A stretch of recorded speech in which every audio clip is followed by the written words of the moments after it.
Kalau kita masuk hadirat Tuhan itu cukup kita itu rendah hati. Makanya orang itu harus humble. Karena hanya Tuhan yang tahu batas hati.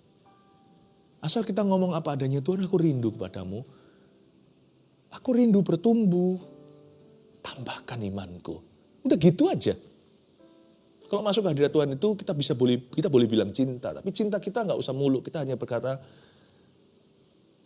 Tuhan I love you. Dari rasa bersyukur. Karena dia telah menebus kita.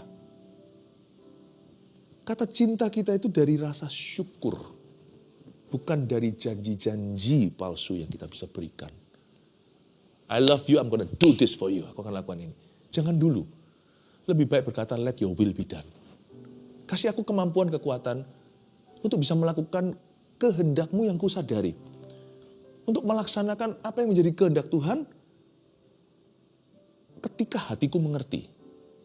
Supaya aku secara sengaja melakukannya dan kalau boleh tuntun aku secara tidak sengaja menggenapi rencana Allah. Biarkan tubuh jiwa rohku ini terekam atau tidak, sadar atau di bawah alam sadar itu, setiap not-not balok di dalam badan saya itu memainkan satu lagu.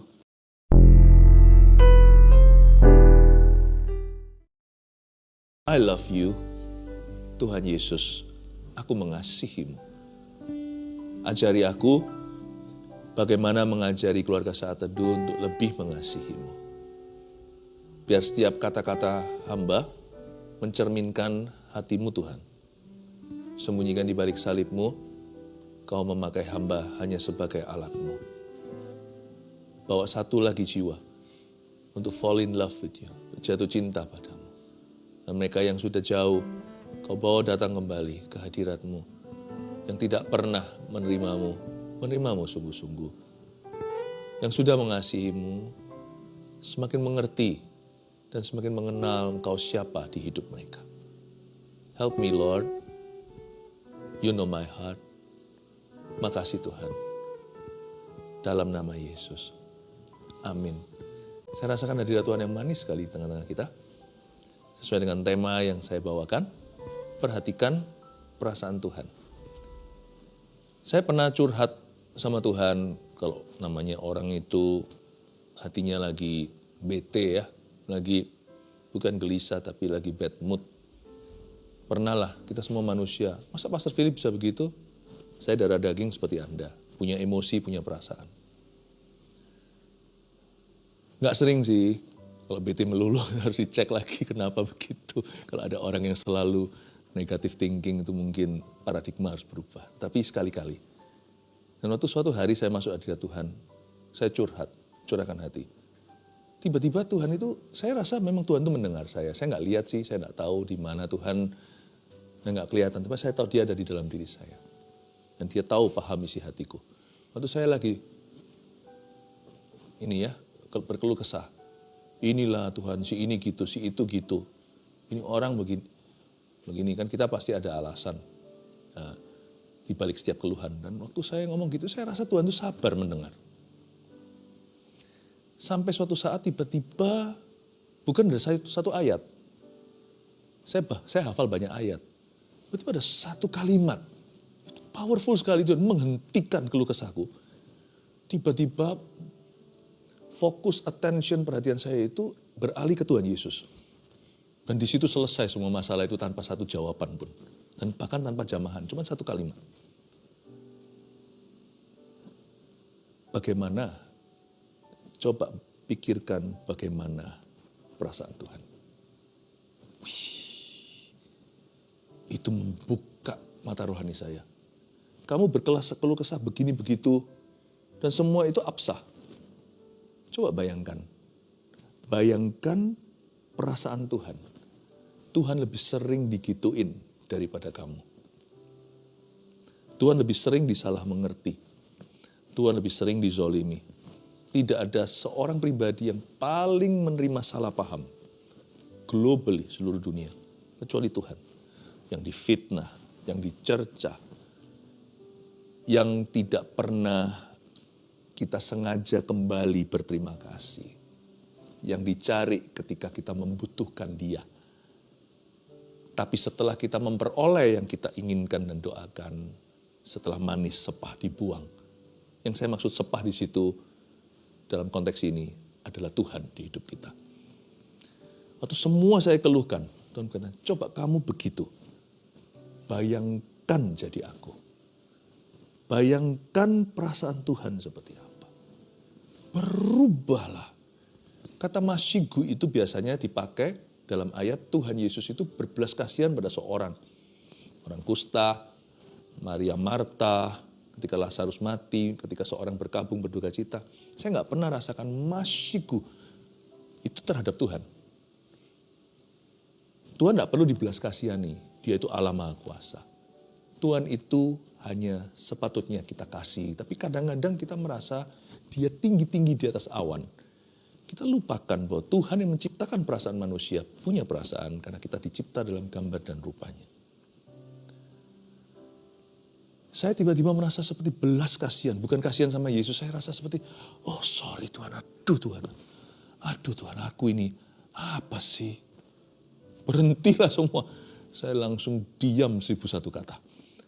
Berubahlah mulut saya dengan pujian berkata, aku mengasihimu Tuhan. Sejak hari itu, saya memutuskan untuk mengutamakan perasaan Tuhan di atas perasaan saya dan perasaan orang lain. Di atas semua realita yang saya hadapi.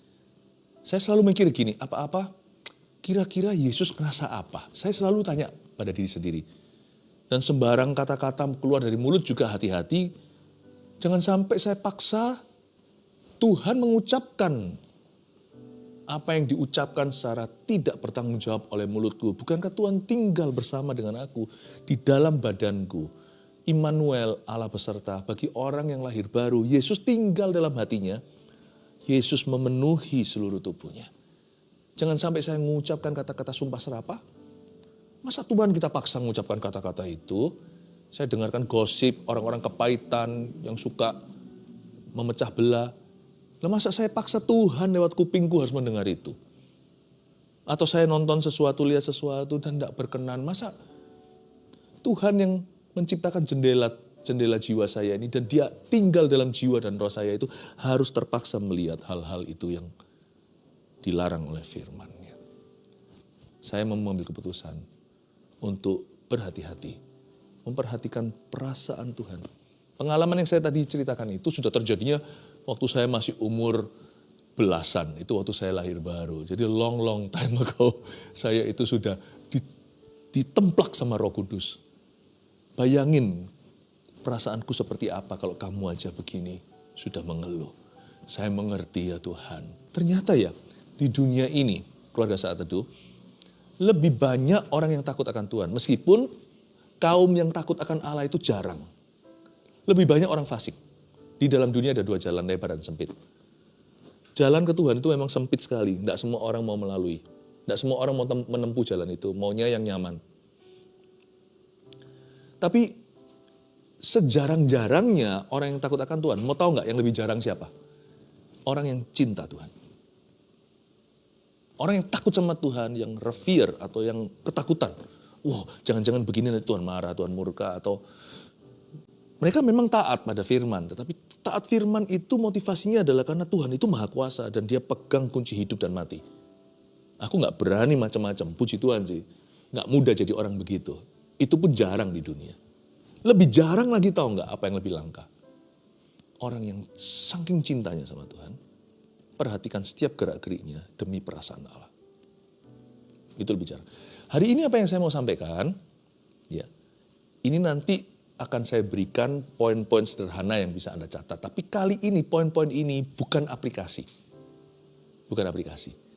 Tapi sifatnya refleksi. Bahkan setiap poin itu tidak konklusi. Setiap poin itu dalam bentuk tanda tanya. Sebuah pertanyaan. Kebalik sekarang. Biasanya saya rangkumkan, saya kasih summary, Anda tinggal cerna. Gampang itu. Itu bayi pun bisa makan karena sudah saya haluskan. Kali ini enggak. Kebalik. Saya mewakili Tuhan. Anda jadi jemaat. Saya lemparkan pertanyaan. Nah, Anda pikirkan sendiri nanti rangkumkan. Kasih perkecualian ya dispensasi. Episode Saat Teduh bersama kali ini sifatnya bukan untuk dapat berkat, apalagi mujizat. Puji Tuhan, saya yakin pasti karena Tuhan itu memang murah hati. Jadi itunya sih saya nggak ragu. Tapi izinkan saya pakai episode Saat Teduh live kali ini untuk detox hati. Kalau hati kita itu bersih, kita akan lihat Allah dalam hidup ini. Hati kita suci. Episode kali ini saya ingin menantang Anda pindah dari pelataran ke ruang kudus. Yang sudah di ruang kudus, saya mau tantang masuk ke ruang Maha Kudus. Di sinilah perbedaan antara orang Kristen dan orang Kristen lainnya. Bukan sama-sama dalam Tuhannya, itu sudah sama. How deep is your love?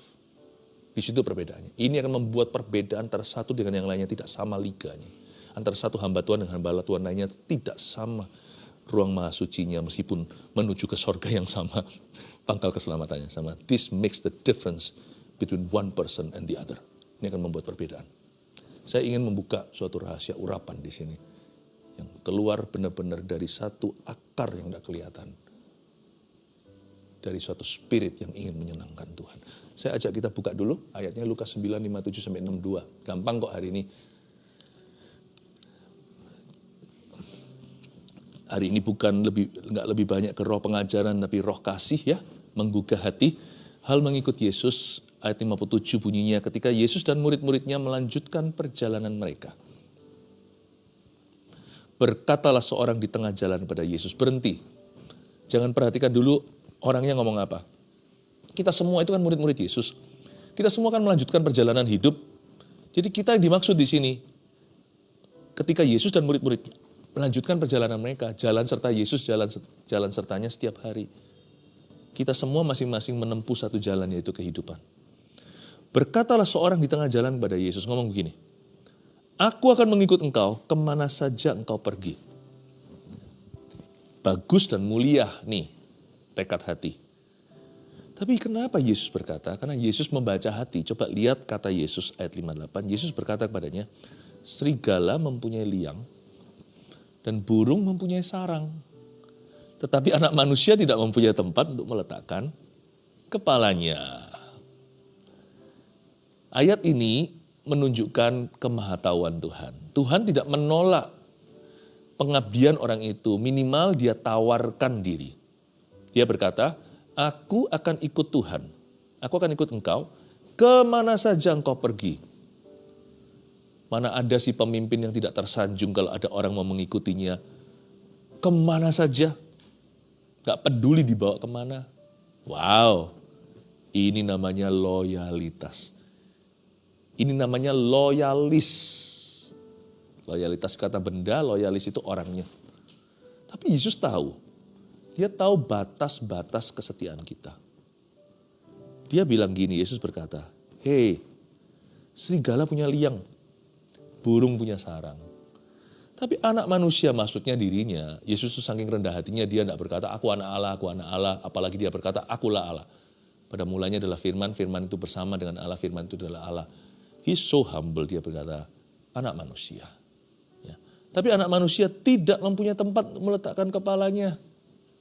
Poin nomor 1, sebuah pertanyaan dari Tuhan Yesus melalui mulut hambanya di saat teduh bersama.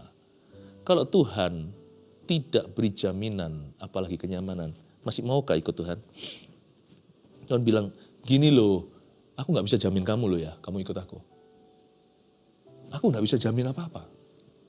Yesus berkata dalam keanak manusiaannya, aku gak bisa jamin apa-apa. Kamu tahu gak aku mau pergi kemana? Aku mau naik ke kayu salib. Sama dengan hari ini, meskipun Tuhan sudah dibangkitkan, kamu tahu gak sih dunia ini ke ujung mana? Menganiaya pengikut Kristus. Dunia ini ke arah satu, yaitu antikristus. Aku gak bisa jamin kamu loh. Kamu masih mau ikut aku gak?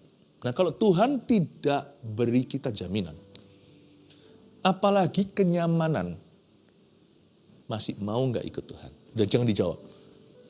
Tuhan tahu batas-batas kesetiaan. Makanya itu kalau saya masuk hadirat Allah, saya selalu berkata, Tuhan, ujilah aku Tuhan. Cobalah aku Tuhan. Kalau kita masuk hadirat Tuhan itu cukup kita itu rendah hati. Makanya orang itu harus humble.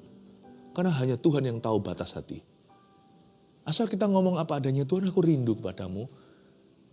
Aku rindu bertumbuh. Tambahkan imanku. Udah gitu aja. Kalau masuk hadirat Tuhan itu kita boleh bilang cinta. Tapi cinta kita gak usah muluk. Kita hanya berkata, Tuhan I love you dari rasa bersyukur karena dia telah menebus kita.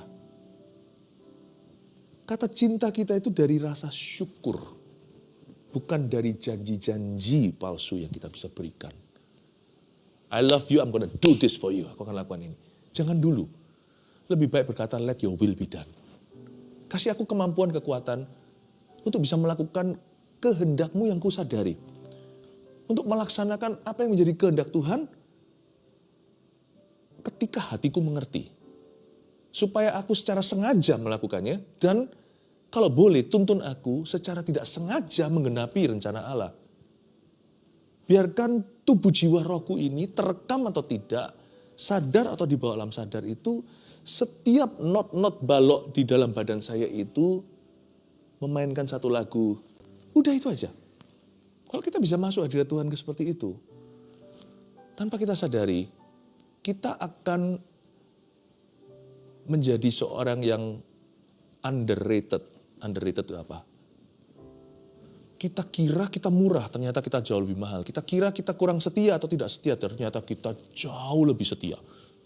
Daripada seperti Petrus berkata, tidak Tuhan, aku akan mati denganmu. Bentar lagi, gak lama kemudian setelah potong kuping hamba imam besar, lari terbirit-birit menyangkal Yesus 3 kali sebelum ayam berkokok 2 kali. Tapi kalau kita itu sikap hatinya terbuka sama Tuhan, nanti jangan-jangan dia jauh lebih setia daripada yang dia kira. Saya suka menjadi seorang yang underdog di hadapan diri saya sendiri. Orang yang tidak menganggap dirinya terlalu tinggi. Orang yang tidak merasa dirinya hebat. Bahkan, saya ngomong ini sungguhan. Saya bukan basa-basi. Bahkan di sebuah ruangan, saya menganggap diri saya itu yang kurang dekat sama Tuhan dibanding dengan yang lainnya. Satu ruangan sesama hamba Tuhan.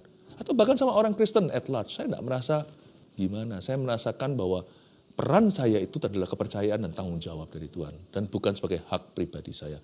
Karena itu dalam satu ruangan, dalam hati saya menyimpan sebuah perasaan. I may be the least. Mungkin dari antara semua ini aku pendosa yang lebih. Paulus ngerasa gitu loh. Dan dari semua itu aku yang paling berdosa, yang paling bungsu di antara rasul-rasul, para rasul. Kalau dalam satu ruangan sekalipun dia itu sudah tidak tertuduh, dalam Kristus tidak ada lagi dakwaan, kita ciptaan baru. Tapi dalam satu ruangan dia sama Petrus, Yakobus dan sebagainya. Yakobus sudah mati sih. Yohanes waktu itu, ya, Petrus, Yohanes dan rasul yang lainnya. Ya. Yakobus saudara Yesus ada di Yerusalem.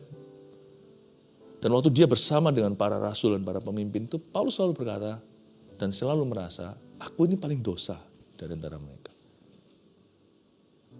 Aku pernah menganiaya orang Kristen dan membunuh Stefanus. Perhatikan perasaan Tuhan, karena Tuhan itu paling tahu. Dia sangat kenal kita. Bahkan lebih daripada ibu kandung kita mengenal kita. Bahkan lebih dari kita kenal diri sendiri. Coba lihat ya, setelah Yesus ngomong gitu, saya tunjukkan ayat 58. Sudah kan? Yesus kan berkata, aku gak bisa jamin kamu ya. Serigala punya sarang, burung punya liang. Serigala punya liang, burung punya sarang.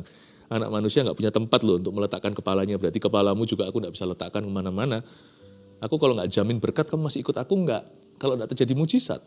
Kalau sakit kamu gak sembuh sampai mati tetap sakit, kamu masih percaya gak sama aku? Atau kamu ubah doktrinmu, just because kamu tidak sembuh. Apakah kamu tutup pintu, tutup buku, supaya yang lain tidak disembuhkan pula? Nah gimana kalau semuanya doktrinmu tetap percaya, ada kesembuhan ilahi, hanya kau seorang yang tidak sembuh, yang lainnya semua sembuh? Bisakah kau syukuri, ataukah hatimu akan membenci? Wow. Coba lihat ya, Tuhan berkata, serigala punya liang, burung punya sarang. Selesai ya, 59. Lalu ia berkata kepada seorang lain, ikutlah aku. Tapi orang itu berkata, izinkanlah aku pergi dahulu menguburkan bapakku. Kembali ke ayat 58. 59 langsung orang lain. Kok tidak ada konklusi orang ini? Ini yang saya sebut terjadi hening cipta. Setelah Yesus berkata, aku tidak bisa jamin kamu ya. Orang itu tidak keluar sepatah kata. Langsung Yesus di ghosting. Cuma tidak ada lagi ekornya. Tidak ada kelanjutannya. Setelah Yesus ngomong begitu kan mestinya harus respon, baik Tuhan, atau dia bantah lah minimal. Gak apa-apa Tuhan. Tuhan gak jamin gak apa-apa, aku tetap ikut kan gitu kan, ada bantahan. Minimal ada bantahan, minimal ada konklusi. Minimal ada reaksi lah, ada respon. Gimana, baik kau terima atau kau tolak. Gak ada. Orang itu tiba-tiba ngilang gitu aja. Langsung ayat 59, Tuhan ngomong pada orang yang lainnya. Ini Yesus di ghosting. Setelah Yesus bilang, aku gak bisa jamin kamu, terjadi silent night. Terjadi sunyi senyap. Lalu tidak ada respon lagi, Yesus tidak di-calling dan tidak dicari. Wow, Yesus salah Tuhan. Mestinya Tuhan kasih dia janji-janji gimana, iming-iming supaya dia tetap stay. Kenapa Tuhan sejujur itu sih bilang, aku gak jamin kamu ya. Kamu ikut aku gak tentu aku berkati ya. Masih mau cinta aku gak? Wow, langsung di ghosting. Ayat 59 ayo kita lanjut ya. Lalu ia berkata kepada seorang lain, ikutlah aku. Tapi orang itu berkata, izinkanlah aku pergi dahulu menguburkan Bapakku. Tetapi Yesus berkata kepadanya, biarlah orang mati menguburkan orang mati. Tapi engkau pergilah dan beritakanlah kerajaan Allah di mana-mana. Ayat 59, kebalikannya. Tadi kan orang itu dulu yang ngambil inisiatif dan angkat bicara. Kali ini Yesus yang ngomong dulu. Yesus berkata pada seorang yang lain. Jadi Yesus sengaja bilang sama orang itu, ikutlah aku. Tapi orang itu langsung respon. Kali ini bukan Yesus. Yesus gak di ghosting. Tapi Yesus ditolak halus. Dia berkata, izinkan aku pergi dulu menguburkan Bapakku. Kali ini Yesuslah inisiatornya. Tapi ditolak mentah-mentah. Tapi dia gak kasar. Dengan sopan santun dia berkata, izinkanlah. Manis ya? Allow me. Izinkanlah. Dia mengindahkan Tuhan. Kaulah Tuhan. Kau yang mengizinkan. Izinkanlah aku pergi dahulu menguburkan Bapakku. Ini bukannya bapaknya mau mati. Bukan. Kalau sekarat masa Yesus akan tahan. Ayo gih ke sana. Bahkan kemungkinan Yesus suruh sembuhkan. Ini bukan ya. Papanya enggak di ujung ajalnya. Maksudnya dia masih punya agenda lain gitulah. Karena itu yang kedua, begini pertanyaan saya. Kepentingan orang lain dan kepentingan Tuhan, mana yang harus didahulukan? Agenda siapa harus nomor satu? Meskipun kita berkata izinkanlah, tapi ketara kan, prioritasnya nampak nyata bahwa Tuhan nomor dua. Kalau Anda baca ini, orang ini tidak kasar. Orang ini tidak salah, tapi dia hanya membuat suatu pilihan. Dan dalam pilihannya, Tuhan tidak menempati nomor satu. Dia berkata, izinkanlah aku pergi dahulu menguburkan Bapakku. Mana yang harus kita dahulukan? Kepentingan orang lain, kepentingan kita, atau kepentingan Tuhan yang harus didahulukan? Seringkali kalau Tuhan berkata sama kita, ampunilah. Kita berkata, kok enak orang itu diampuni. Waktu kita berkata, kok enak, itu kita bukan membantah Tuhan. Kita hanya jujur mengatakan bahwa perasaanku lebih utama dari perasaanmu. Kok enak, aku dirugikan, jadi aku nomor satu. Kita tidak menyadari waktu kita tolak Tuhan, meskipun kita punya alasan, kita sudah menomorduakan Tuhan. Dan kita tidak memperhatikan perasaannya, dia mati di kayu salib untuk orang itu dan untukmu. Waktu kita berkata, kok enak, aku dirugikan. Lalu siapa yang akan nanti menebus kesalahan ini? Siapa nanti akan membalaskan? Mana keadilan untuk saya misalnya? Gak apa-apa. Itu pilihan. Dan pilihan itu ketara. Bahwa Tuhan punya perasaan bukan number one dalam kehidupan kita. Hal-hal seperti ini tipis, seperti sehelai rambut. Anda tidak akan kelihatan di karpet. Tapi hari ini episode ini saya mau terang untuk menunjukkan bahwa apa yang seringkali kedengaran rohani atau masuk akal atau orang-orang kalau orang Hokkien ya di Medan berkata cengli gitu ya, yang ya ini bisa dimengerti gitu, understandable bahasa Inggrisnya. Tapi waktu kita sekarang mulai terangi, kelihatan nampak sekali bahwa di dalam hati Yesus tidak number one. Pahami, saya sekarang ini lagi operasi. Secara rohani saya seperti seorang surgeon, seorang ahli operasi yang bisa memisahkan sumsum dan sendi. Jadi kelihatan nanti kenapa masalah tertentu itu tetap linger, tetap ada di hidup kita. Sekalipun kita tengking-tengking karena Yesus tidak di tengah. Sekarang kita mengerti cikal bakal akar suatu permasalahan yang sifatnya hubungan misalnya dalam hidup kita. Kenapa kok banyak hal yang dari Tuhan itu bergeser tiba-tiba, tidak tiba-tiba. Erosi sudah terjadi dari sejak porosnya. Once upon a time suatu hari, Yesus tidak lagi di tengah. Perasaan Tuhan bukan lagi everything, bukan lagi segala-galanya. Ini yang disebut kehilangan kasih mula-mula. Bukan perasaan kasih itu tidak melompat-lompat saat pujian. Bukan. Atau menggebu-gebu saat ke gereja. Itu hanya manifestasinya. Akhirnya pun kita jadi lemah. Akhirnya pun kita jadi hambar. Akhirnya pun kita jadi suam-suam kuku. Tetapi sebenarnya semua dimulai dari ini. Bukan perasaan Tuhan yang paling kita perhatikan. Kita lihat sekarang ayat yang ke-61. Dan seorang lain lagi berkata, aku akan mengikut engkau Tuhan. Tapi izinkanlah aku pamitan dahulu dengan keluargaku. Wah, yang ini berinisiatif pula dia berkata, aku mau ikut Tuhan. Tapi izinkan aku pamitan dulu dengan keluargaku. Tadi izinkan aku menguburkan bapakku. Beda tipis ya, tapi ada beda besar. Tapi Yesus berkata, setiap orang yang siap untuk membajak tapi menoleh ke belakang tidak layak untuk kerajaan Allah. Yesus berkata, kamu mikir lagi aja. Dia mau ikut Tuhan, tapi izinkan aku pamitan. Lucu ini, izinkan aku pamitan. Ada dua permohonan izin. Izinkan aku ini seolah-olah dia sudah pasti. Dia ngomong sama Tuhan itu bukan lagi permisi, tetapi sebagai pemberitahuan. Jadi kalau ada orang ngomong sama kita itu kita mesti tanya, ini pertanyaan atau pemberitahuan? Ini statement atau suatu pertanyaan? Dia bukan pertanyaan lu, boleh nggak saya? Bukan, dia berkata izinkan aku, itu runner up-nya, juara duanya. Yang lebih pangkat dari Yesus kelihatan. Izinkanlah aku pamitan dahulu dengan Tuhanku, bukan. Dengan keluargaku. Izinkan aku, Yesus kau tidak punya pilihan. Ini sebagai pemberitahuan. Ini FYI for your information only. Izinkan aku, you tunggu ya di sini. Sampai saya pamitan dulu sama keluargaku. Pamitan itu kan 50-50. Bisa iya, bisa enggak. Bisa boleh, bisa enggak boleh. Jadi dengan kata lain, Tuhan Yesus, engkau enggak sepangkat itu di hidupku. Aku mau baptis, kecuali kalau anak kecil lain cerita. Tapi tunggu dulu kalau semuanya seluruh keluarga aku mendukung. Seperti itu. Aku mau terima Tuhan, tapi tunggu dulu kalau sekampungku semuanya itu merestui. Ada hal tertentu itu antara kau dan Tuhan. Kita lihat sekarang nomor 3, pertanyaan yang saya mau lemparkan dari hati Tuhan kepada kita semua adalah siapa yang harus minta izin kepada siapa? Jadi, siapa yang lebih pangkat di hidup saya?